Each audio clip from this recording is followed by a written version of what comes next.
তখন বন্ধুরে গণকেরা ফেরাউনকে ডাক দিয়ে বলেন, হে বাদশাহ ফেরাউন, আপনার রাষ্ট্রের মধ্যে এমন একটা শিশু সন্তান জন্মগ্রহণ করবে, হে ফেরাউন, যে শিশু সন্তানটা আপনার রাষ্ট্রকে ধ্বংস করে দিবে, ওই রাষ্ট্রের মধ্যে আইসা একমাত্র আল্লাহ পাক রব্বুল আলামিনের দাওয়াত দিবেন, লা ইলাহা ইল্লাল্লাহর দাওয়াত দিবেন। ফেরাউন ডাক দিয়ে বলেন, হে আমার গণকেরা, আনা রব্বুকুমুল আলা, আমি হইলাম ফেরাউন, এই মিশরের মধ্যে সবচেয়ে বড় খোদা। আইসা এমন একটা সন্তান আল্লাহ পাঠাইবেন, যে সন্তান আইসা আপনার রাজত্বের বিরুদ্ধে কথা বলবে। তখন ফেরাউন গণকদেরকে বলেন, কেমন সন্তান বলতেছেন? ওই রাষ্ট্রের মধ্যে এমন একটা শিশু সন্তান জন্মগ্রহণ করবে, যে শিশু সন্তান আইসা আপনার রাষ্ট্রকে তছনছ কইরা দিবে। বন্ধুরে লম্বা কথা সংক্ষিপ্ত করে নিলাম। তখন ফেরাউন রাষ্ট্রের মধ্যে একটা নীতি নির্ধারণ করে দিলেন, যে এই রাষ্ট্রের মধ্যে যত শিশু সন্তান, ছেলে সন্তান জন্মগ্রহণ করবে, সমস্ত শিশু সন্তানকে হত্যা করা হবে। বন্ধুরা লম্বা কথা সংক্ষিপ্ত করে নিলাম। ফেরাউনের আদেশে সমস্ত শিশু সন্তানদেরকে হত্যা করার হুকুম করে দিলেন। বন্ধুরা সমস্ত শিশু সন্তানকে হত্যা করার জন্য ফেরাউন পরোয়ানা জারি করলেন এবং বললেন, হে আমার সৈন্যবাহিনীরা, তোমরা কোথায় আছো? এই বৎসর থেকে এই রাষ্ট্রের মধ্যে যত ছেলে সন্তান জন্মগ্রহণ করবে, সমস্ত ছেলে সন্তানদেরকে তোমরা হত্যা করে ফেলবা। তো বন্ধুরে ফেরাউনের আদেশে সমস্ত শিশু সন্তান, যে সমস্ত শিশু সন্তান ওই রাষ্ট্রের মধ্যে জন্মগ্রহণ করে, প্রত্যেক শিশু সন্তানকে ফেরাউনের সৈন্যবাহিনীরা আইসা হত্যা করে ফেলে। নাউজুবিল্লাহ। কিতাবের মধ্যে আসছে ভাই, ফেরাউন হাজার হাজার শিশু সন্তানকে ধ্বংস করছে একমাত্র তার রাষ্ট্র ক্ষমতা টিকা রাখার জন্য। কারণ উনি যে স্বপ্ন দেখছে, ওই স্বপ্নের ব্যাখ্যা হইল, গণকেরা দিছে যে এমন একটা সন্তান আপনার রাষ্ট্রের মধ্যে জন্মগ্রহণ করবে, যে সন্তানটা বড় হওয়ার পরে একমাত্র আল্লাহ পাক রব্বুল আলামিনের ইবাদতের দাওয়াত দিবে, আর মানুষ তার কথা শুনবে, আর আপনারে আল্লাহ তাআলা এইভাবে বেইজ্জতি করবে। তখন ফেরাউন ভাই ওই গণকদের কথাই, গণকদেরকে বলতেছেন, কি কথা কি বাস্তব? তখন ফেরাউন বলতেছে, দেখেন, আমরা দীর্ঘদিন যাবত এই কাজেই আমরা পারদর্শিতা অর্জন করেছি।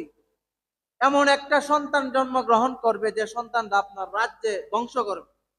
তখন ভাই ফেরাউনের হুকুমে এই রাষ্ট্রের সমস্ত, যে সমস্ত ছেলে সন্তান জন্মগ্রহণ করত, সমস্ত ছেলে সন্তানকে ফেরাউনের আদেশে ওই রাষ্ট্রের সেনাবাহিনী যারা কর্মকর্তা থাকতো, তারা হত্যা করে ফেলতো। নাউজুবিল্লাহ কইতেন না।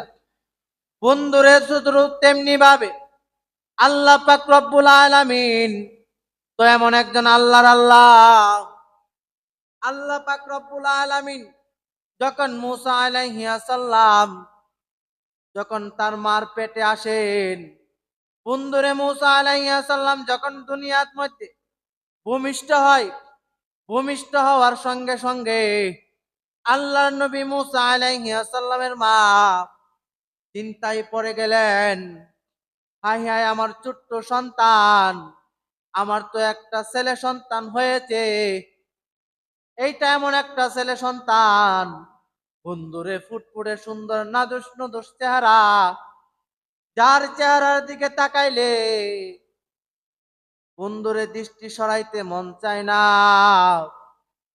মুসা আলাইহিস সালামের মা চিন্তা করলেন, আমি যদি আমার এই সন্তানকে হত্যা না করি, তাহলে ওই ফেরাউনের সৈন্যবাহিনী আইসা ফেরাউনের হুকুমে আমার এই ছেলে সন্তানকেও হত্যা করে ফেলবে।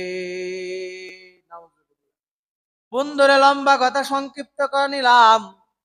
আমার আল্লাহ পাক রব্বুল আলামিন মুসা আলাইহিস সালামের মার কাছে জিব্রাইলের মাধ্যমে সংবাদ পাঠায়, হে আল্লাহর নবীর মুসার মা, চিন্তা করবেন না, পেরেশানি করবেন না।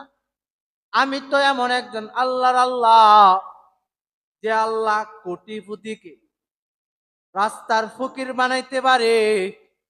আমি যে আল্লাহ কোটিপতিকে রিস্কার ড্রাইভার বানাইতে পারে। আমি যে আল্লাহ পাক রব্বুল আলামিন রিস্কার ড্রাইভার রে কোটিপতি বানাইতে পারে। আমি তো এমন একজন আল্লাহর আল্লাহ, যে আল্লাহ গরিবরে শিল্পপতি বানায়, আবার শিল্পপতি রে গরিব বানায়। হে মুসার মা, চিন্তা নাই, পেরেশানি নাই। তোমার তো একটা ফুটফুটে সন্তান জন্মগ্রহণ করেছে, তুমি তার নাম রাখবা মুসা আলাইহিস সালাম। সুবহানাল্লাহ। বন্ধুরা, আল্লাহর হুকুমে ওই শিশু সন্তানের নাম রাখলেন মুসা। আর জিব্রাইল আলাইহিস সালাম আয়েশা বলেন, হে মুসার মা, চিন্তার কোনো কারণ নাই, পেরেশানির কোনো কারণ নাই। আপনার এই শিশু সন্তানকে ফেরাউন থেকে রক্ষা করার জন্য একটা সিন্ধুকের ভিতরে বইরা, হে মুসার মা, তুমি নদীর মধ্যে সিন্ধুকটা ছেড়ে দাও। বাঁচানির মালিক তো আমি আল্লাহ। দেখো না আমি কিভাবে আল্লাহ পাক রব্বুল আলামিন তোমার এই ছোট্ট সন্তান মুসাকে হেফাজত করি। সুবহানাল্লাহ। ভাই, মুসা আলাইহিস সালামের মা এই ছোট্ট শিশু মুসাকে আল্লাহর হুকুমে একটা সিন্ধুকের ভিতরে বইরা, আল্লাহর উপর তাওয়াক্কুল কইরা নদীর মধ্যে চাইরা দিলেন। ওই জায়গাতে লম্বা কথা আছে, অনেক লম্বা কথা, সংক্ষিপ্ত বলতেছি। তো ভাই, আল্লাহর উপর তাওয়াক্কুল কইরা যখন চাইরা দিলেন, আর মুসা আলাইহিস সালামের মা, তার একটা মেয়ে ছিল, ওই মেয়েটাকে বলতেছে, দেখো এই সিন্ধুকটা বেশি বেশি কোথায় যায়। বন্ধুরে, অনেক লম্বা কথা সংক্ষিপ্ত করে নিলাম। এই জন্য আল্লাহ দুনিয়ার মানুষকে বুঝাই, এ দুনিয়ার মানুষ, যখন তোমরা আল্লাহর উপর ভরসা করবা, তখন আমি আল্লাহ পাক রব্বুল আলামিন তোমার কঠিন কাজকে সহজ কইরা দিব। সুবহানাল্লাহ। বন্ধুরে, মুসা আলাইহিস সালামের আম্মা জান একটা সিন্ধুকের ভিতর বইরা যখন আল্লাহ নবী মুসাকে নদীর মধ্যে ছেড়ে দেন, বন্ধুরে ছেড়ে দেওয়ার কারণে মার মন তো সয় না। আল্লাহর কাছে দোয়া করতেছে, আল্লাহ গো, আমার আদরের একটা সন্তান, তাকে তোমার হাওলা কইরা আল্লাহ নদীর মধ্যে সিন্ধুকের উপর চাইরা দিলাম। আল্লাহ তুমি আমার এই সন্তানের হেফাজত কইরা। আল্লাহ মুসার মাকে সান্ত্বনা দেয়, হে মুসার মা, চিন্তার কোনো কারণ নাই, পেরেশানির কোনো কারণ নাই। আমি তোমার সন্তানকে ফেরাউনের ঘরে লালন পালনের জিম্মা নিয়েছি। সুবহানাল্লাহ। বন্ধুরে, যখন ওই সিন্ধুকের বাষ্প ভাসতে ভাসতে চলে যায় ফেরাউনের নদীর ঘাটের সামনে, বন্ধুরে সেনাবাহিনীর একটা টিম দেখতে পাইলেন, ওই সিন্ধুকের বাষ্পটা নদীর উপর দিয়ে বাইসা যায়। ফেরাউনের দলবল আইসা ওই সিন্ধুকটা আইসা যখন নদীর কাঁটা থেকে আনেন, আনার পর সিন্ধুকের বাষ্প কইলা দেখেন, ফুটফুটে নাদোষ নদোষ চেহারার অধিকারী একটা ছেলে সন্তান। সুবহানাল্লাহ। বন্ধুরে, যখন ওই ছোট্ট সন্তানকে ফেরাউনের দরবারে নিয়ে যায়, তখন বন্ধুরে ফেরাউনের কাছে তার বিবি আসিয়াও ছিলেন। ফেরাউন ডাক দিয়ে তার সৈন্যবাহিনীর লোকেরা বলে, এ ফেরাউন, আপনি তো এ দেশের বাদশাহ, আপনি তো আমাদেরকে হুকুম করেছিলেন ওই দেশের মধ্যে যত ছেলে সন্তান হয় প্রত্যেকটা ছেলে সন্তানকে হত্যা করার জন্য। হে ফেরাউন, কোন মাই মনে হয় তার সন্তানকে আপনার বয়ে সিন্ধুকের ভিতরে বয়রা নদীতে যাইরা দিছে। হে ফেরা বাচ্চা ফেরাউন, তখন ওই সন্তানকে আমরা এই সিন্ধুক থেকে, নদী থেকে আমি সিন্ধুকের উপর থেকে নিয়ে আসলাম, সিন্ধুকের ভিতর থেকে। আপনি যদি হুকুম করেন তাহলে আমরা হত্যা করে ফেলব। তখন আসিয়া ডাক দিয়ে বলেন, এ আমার স্বামী ফেরাউন, আপনার তো কোনো ছেলে সন্তান নাই, আপনার তো কোনো সন্তান নাই। আসেন আমরা এই সন্তানের দায়িত্ব পালন করে ওই সন্তানকে আমরা নিজের সন্তানের মতো লালন পালন কইরা আপনার উত্তর সরি বানাই। সুবহানাল্লাহ কইতেন না? বন্ধুরে, লম্বা কথা সংক্ষিপ্ত করে নিলাম। আসিয়ার কথাই ফেরাউন রাজি হইয়া যায়। আসিয়ার কথাই যখন ফেরাউন রাজি হইয়া যায়, বন্ধুরে, ওই শিশু সন্তানকে লালন পালন করার জন্য তো দুধের প্রয়োজন, দাত্রী মহিলার প্রয়োজন। বন্ধুরে, রাষ্ট্রের মধ্যে খুঁজতেছে এমন কোন একটা দাত্রী মহিলা, যে দাত্রী মহিলা ওই শিশু সন্তানের দুধ পান করাইবে। যখনই রাষ্ট্রের মধ্যে এলান কইরা দেয়, শত শত দাত্রী মহিলা যখন চলে আসেন দুধ পান করার জন্য, মুসা নবী কোন মহিলার দুধ পান করে নাই। যখন তার মা যখন লাইনে আইসা দাঁড়াইলেন, সঙ্গে সঙ্গে আল্লাহ নবী মুসা আলাইহিস সালাম তার মার দুধ পান করতে শুরু কইরা দেয়। আল্লাহ পাক রব্বুল আলামিন কেমন আল্লাহর আল্লাহ, যে আল্লাহ মুসার মাকে বলছিলেন চিন্তার কোনো কারণ নাই, পেরেশানির কোনো কারণ নাই, ওই আল্লাহ পাক রব্বুল আলামিন সন্তানকে নদীর মধ্যে ভাসায়া দান। আবার ওই সন্তানের মাকে বঙ্গভবনে আইসা রাজকীয় সম্মান দিয়া রাখেন। আর ওই মহিলা আল্লাহর নবী মুসা আলাইহিস সালামকে দুধ পান করায়। আর ওই মহিলা হইল ওই শিশু সন্তানের মা। বন্ধুরে, ফেরাউন তো এই কথা জানে না। ফেরাউন যখন এই সন্তানকে লালন পালন করতেছে, মানুষ আয়সা যখন বলেন হে আমার রব, ফেরাউনকে যখন এই কথা আয়সা বলেন, আর আল্লাহ নবী মুসা আলাইহিস সালাম ছোট্ট শিশু কুলের মধ্যে থাকেন, আর মানুষকে বলেন আমি হইলাম সবচেয়ে বড় রব, আনা রব্বুকুমুল আলা। বন্ধুরে, যখন এই কথা ফেরাউন বলতেছে, মুসা আলাইহিস সালাম ছিলেন ছোট্ট মানুষ ফেরাউনের কুলের মধ্যে। যখন মুসা এই কথা শুনতে পান যে ফেরাউন বলে আনা রব্বুকুমুল আলা, ফেরাউন নাকি সবচেয়ে বড় খোদা, তখন বন্ধুরে আল্লাহ নবী মুসা আলাইহিস সালাম ফেরাউনের কালের মধ্যে একটা চর মাইরে বসলেন। সুবহানাল্লাহ কইতেন না? এখন চিন্তা করলো, যে শিশু সন্তান রে হত্যা করার জন্য হাজার হাজার শিশু সন্তান মারার আমি আদেশ করলাম, ইদি বাইন ওই শিশু সন্তান। তোকে নাসিয়া ডাক দিয়ে বলেন, আরে আপনার তো কোনো ছেলে সন্তানও নাই, মেয়ে সন্তানও নাই, আপনি কি আর সন্তানের মায়া বুঝবেন? কি শিশু সন্তান আপনার গাড়ির মধ্যে চর মারছে, এখন বলতেছেন ওই সন্তান এপিলে আপনার রাজত্ব ধ্বংস করবে। কাজেই ফেরাউন ওই শিশু সন্তানকে মারার জন্য তৈয়ার হয়ে গেল। আসিয়া ডাক দিয়ে বলতেছেন আপনি মাইরেন না, তার একটা পরীক্ষা নেন। তখন বন্দরে ফেরাউন ডাক দিয়ে বলেন, হে আমার সেনাবাহিনীর দল, এই শিশু সন্তান, আমি ফেরাউন নিজের আল্লাহ বলার কারণে এই কুলের শিশু সন্তান আমার গালে চর বসায় দিছে। আমার মনে হয় ওই সন্তানেই ওই আমার রাজত্ব ধ্বংস কইরা দিবে। বন্ধুরে, লম্বা কথা সংক্ষিপ্ত করে নিলাম। তখন ফেরাউন ডাক দিয়ে বলতেছে, ওই সন্তানকে পরীক্ষা করার দরকার। সেনাবাহিনীরা বলতেছেন, এ বাচ্চা ফেরাউন, আপনি কি পরীক্ষা করতে চান? বলতেছে, একটা পাতিলের মধ্যে কিছু স্বর্ণ রাখবো, স্বর্ণের চাক্কা রাখবো, আর একটা পাতিলের মধ্যে কিছু কয়লা রাখবো। কয়লার স্বর্ণ দেখতে কিন্তু এক না ভাই, জ্বলন্ত কয়লার স্বর্ণ।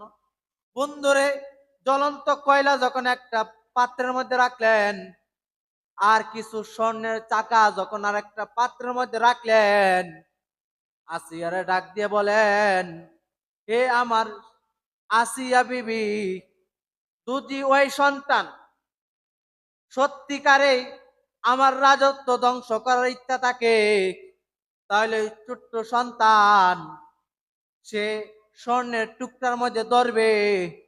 আর যদি সে আমার রাজত্ব না ধ্বংস করে, তাহলে সে কলিজ আংটার মধ্যে ধরবে, কয়লার আংটার মধ্যে ধরবে। বন্ধুরা, যখন দুইটা পাতিলের মধ্যে দুইটা জিনিস রাখলেন, একটা রাখলেন স্বর্ণের চাকা, আর একটা রাখলেন জ্বলন্ত আংটা। বন্ধুরে, দুটোটা দেখতে একই রকম। ওই ছোট্ট শিশু মূসাকে যখন ছেড়ে দিলেন, দুইটার যে কোনো একটা পাতিলের মধ্যে যে কোনো একটা ধরার জন্য, আল্লাহর নবী ছোট্ট শিশু মূসা আলাইহিস সালাম যখন বন্ধু পাতিলের কাছে চলে যায়, বন্ধুরে মূসা আলাইহিস সালাম স্বর্ণের চাক্কাগুলি নিতে চান, তখন আল্লাহ পাক রব্বুল আলামিন জিব্রাইলকে ডাক দিয়ে বলেন, হে জিব্রাইল, আমার এই ছোট্ট নবী মূসা আলাইহিস সালাম যদি স্বর্ণের চাকা ধরে, তাহলে নিশ্চয়ই বুঝে ফেলবে ফেরাউন সেই হবে নবী, আর নবী হইয়া আমার রাজত্ব ধ্বংস করে দিবে। তখন বন্ধুরা, যখন আল্লাহ নবী মূসা আলাইহিস সালাম স্বর্ণের চাকার মধ্যে যখন হাত দিবে, তখন জিব্রাইল আলাইহিস সালাম আইসা মূসা নবীর হাতটাকে স্বর্ণের চাকার মধ্যে না নিয়া জ্বলন্ত চাকার আংটার মধ্যে নিয়ে যায়। নিয়ে যাওয়ার পর আল্লাহ নবী মূসা আলাইহিস সালাম জ্বলন্ত একটা আংটা হাতে নিয়ে যখন মুখে দিয়া যায়, মূসা আলাইহিস সালামের জিহ্বা পুড়ে যায়। সুবহানাল্লাহ। তখন বন্ধুরে ফেরাউন বুঝতে পারলো, না না না না, ওই সন্তান আমার রাজত্ব ধ্বংস করবে না। ওই সন্তান যদি আমার রাজত্ব ধ্বংস করত, তাহলে তো সে ওই স্বর্ণের চাকা ধরত। তখন বন্ধুরে, যখন ওই ফেরাউন কমপ্রাম হইয়া যায়, তখন আবার ওই মূসা নবীরে ফেরাউন লালন পালন করতে শুরু কইরা দেয়। বন্ধুরে, আল্লাহ নবী মূসা আলাইহিস সালাম পা পা হাঁটি হাঁটি করে যখন ফেরাউনের বড় হইতে লাগেন, মূসা আলাইহিস সালাম যখন বন্ধুরে যৌবনে পরিণত হইয়া যায়, তখন মূসা আলাইহিস সালাম বড় হইয়া যায়, যৌবন কাল যখন তার চলে আসে, আল্লাহ নবী মূসা আলাইহিস সালাম যখন বন্ধুরে বাজারে ঘুরতেছিলেন, তখন দেখলেন যে মিশরের একটা লোক, কিপ্তি বংশের একটা লোকের উপর অন্যায় ভাবে তার মাল আত্মসাৎ করতেছে। কোন কিতাবের মধ্যে আসছে অন্যায় ভাবে তার উপর জুলুম করতেছে। মূসা আলাইহিস সালামের উপর কাছে যখনই বিচার দেয় আল্লাহর নবী মূসা আলাইহিস সালাম, তখন ওই অপরাধী ব্যক্তিকে একটা জোরে একটা চর মারলেন। চর মারার কারণে ওই লোকটা সঙ্গে সঙ্গে যখন বন্ধুরের জায়গার মধ্যে মারা যায়, যখন এই কথা শুনতে পারলেন মূসা আলাইহিস সালাম, যখন শুনতে পারলেন ওই লোক মারা যায়, আর এই কথা যখন ফেরাউনের কাছে চলে যায়, আপনার পালক পুত্র, আপনার বংশের একটা লোকে অন্যায় কাজ করার কারণে চর মারছে, আর ওই লোকটা মারা গিয়েছে, আপনি মূসার বিচার করেন। এই কথা যখন শুনতে পারলেন যে মূসা নাকি চর মারার কারণে মুসার বিচার করবে ফেরাউন। তখন বন্ধুরে আল্লাহর নবী মুসা আলাইহিস সালাম মাদাইনে আল্লাহর হুকুমে যখন চলে যায়, বন্ধুরে মাদাইনে যখন মুসা নবী চলে যায়, তখন মাদাইনে যাওয়ার পর আল্লাহর নবী মুসা আলাইহিস সালাম দেখতে পাইলেন দুইটা মহিলা কুয়া থেকে বালতি দিয়া পানি উত্তোলন করতে তাদের কষ্ট হয়। আল্লাহর নবী মুসা আলাইহিস সালাম ওই মিশর রেখে যখন মাদাইনে গিয়ে দেখলেন ওই মহিলাগুলি বন্ধুরে বালতিগুলি কুয়া থেকে উত্তোলন করতে পারে না, আল্লাহ পাক রব্বুল আলামিনের নবী মুসা তখন ওই বালতিগুলি কুয়া থেকে মুসা নবী উত্তোলন কইরা দেয়। সুবহানাল্লাহ। তখন ভাই মুসা আলাইহিস সালাম এই মিশর থেকে মাদাইনে চলে গেলেন, আর ওই মহিলাদের বালতিগুলি কুয়া থেকে উত্তোলন করে দিলেন। তো ভাই বালতিগুলি উত্তোলন করে দেওয়ার পরে ওই মহিলাগুলি যখন ভাই ছাগলকে বকরিকে পানি খাওয়ায় যখন বাড়িতে চলে গেলেন, তখন ওই মহিলার মা বোন ছিল নবী শুআয়ব আলাইহিস সালাম। তো ভাই শুআয়ব আলাইহিস সালাম তার মেয়েদেরকে জিজ্ঞাসা করতেছে, তোমরা প্রতিদিন আসতে বিকাল হয়ে যায়, আজকে এত তাড়াতাড়ি কিভাবে চলে আস? তখন ওই মহিলাগুলি ডাক দিয়ে বলেন, এ আমার বাবা জান, এমন একটা সচ্চরিত্রবান যুবক যে আমাদেরকে পানি উত্তোলন করার ক্ষেত্রে সাহায্য করছিল। তখন ওই মহিলাদের বাবা শুআয়ব আলাইহিস সালাম, উনিও নবী মানুষ, বলতেছেন ওই যুবককে আমার কাছে নিয়ে আসো। তখন ওই যুবককে শুআয়ব আলাইহিস সালামের কাছে নিয়ে আসলেন।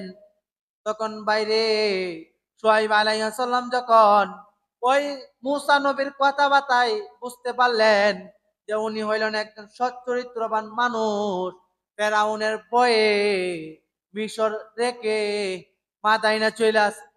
তখন বন্ধুরে শুআয়ব আলাইহিস সালাম বললেন, হে মুসা, তুমি আমার ওই জায়গাতে কর্মচারী হিসাবে থেকে যাও।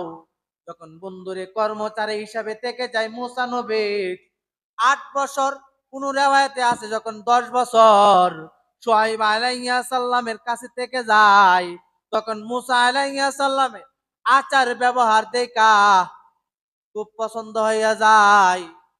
মুসা নবীরে বলতেছেন, বাবারে, আমার ঘরের মধ্যে একটা বিবাহিত অবিবাহিত আমার 2টা মেয়ে আছে। তুমি যদি আমার একটা মেয়েকে বিবাহ করতে চাও, তাহলে আমি তোমার মতন সচ্চরিত্রবান ছেলে খুঁজতেছি। কারণ তুমি তো আমার ওই বাড়িতে 10 বছর কাজ করছো, তোমার আচার ব্যবহার আমার কাছে খুব ভালো লেগেছে। তুমি যদি আমার বাড়িতে বর জামাই হিসাবে থেকে যাও, আমি খুশি হইয়া যাইতাম। বন্ধুরে মুসা আলাইহিস সালাম বুঝতে পারলেন ওই শুআয়ব নবীর মেয়েগুলি অনেক ভালো। আল্লাহর নবী মুসা আলাইহিস সালাম ওই শুআয়ব নবীর একটা মেয়েকে বিবাহ করে ফেললেন। সুবহানাল্লাহ। বন্ধুরে যখন লম্বা কথা অতি সংক্ষিপ্ত করে নিলাম, যখন মুসা আলাইহিস সালামের বয়স 10 বছর, যখন শুআয়বের বাড়িতে 10 বছর থাকলেন, মেয়েকেও বিবাহ করলেন। তখন শুআয়ব আলাইহিস সালাম কে শ্বশুরকে ডাক দিয়ে বলেন, হে আমার শ্বশুর বাবা, আমি দীর্ঘ 10 বছর যাবত ওই মিশর থেকে চলে আসছি, আমি মন চাই মিশরে চলে যাইতাম। তখন বন্ধুরে শুআয়ব আলাইহিস সালাম তার মেয়েকে নিয়ে যখন মুসা আলাইহিস সালাম যখন মিশরের দিকে রওনা হইয়া যায়, শ্বশুর একটা লাঠি দিয়া দিলেন, সঙ্গে মুসা আলাইহিস সালামকে একটা লাঠি দিয়া দেয়। মুসা আলাইহিস সালাম এবং তার বিবি কে যখন বন্ধুরে মাদিয়ান ছেড়ে যখন মিশরে চলে যাবে, তখন বন্ধুরে আঁকা বাঁকা রাস্তা রাস্তা দিয়া পার হইতে হইতে যখন বন্ধুরে রাত্র হইয়া যায়, আল্লাহর কাছে মুসা আলাইহিস সালাম বলেন, আল্লাহ গো, এখন তো রাত্র হইয়া যায়, আল্লাহ এখন আমার আলোর প্রয়োজন, আল্লাহ তুমি আলোর ব্যবস্থা করো। আল্লাহ পাক রব্বুল আলামিন বলেন, হে মুসা, তোমার হাতে কি মুসা আলাইহিস সালাম ডাক দিয়ে বলেন, আল্লাহ গো, এইটা আমার হাতে একটা লাঠি, যে লাঠিটা আমার শ্বশুরে দিয়েছিল শুআয়ব। তখন আল্লাহ পাক রব্বুল আলামিন বললেন, হে মুসা, তোমার হাতের লাঠিটা মাটিতে চারো। বন্ধুরে, আল্লাহর পাক রব্বুল আলামিনের নবী মুসা আলাইহিস সালাম যখন তার হাতের লাঠি মাটির মধ্যে চালেন, তার সঙ্গে সঙ্গে অজগর সাপ হিসাবে পরিণত হইয়া গিয়াছে। সুবহানাল্লাহ। মুসা আলাইহিস সালামকে আল্লাহ পাক রব্বুল আলামিন আরো ডাক দিয়ে বলেন, হে মুসা, তুমি আমার কাছে আগুন চাইছো, তোমার আগুনের প্রয়োজন।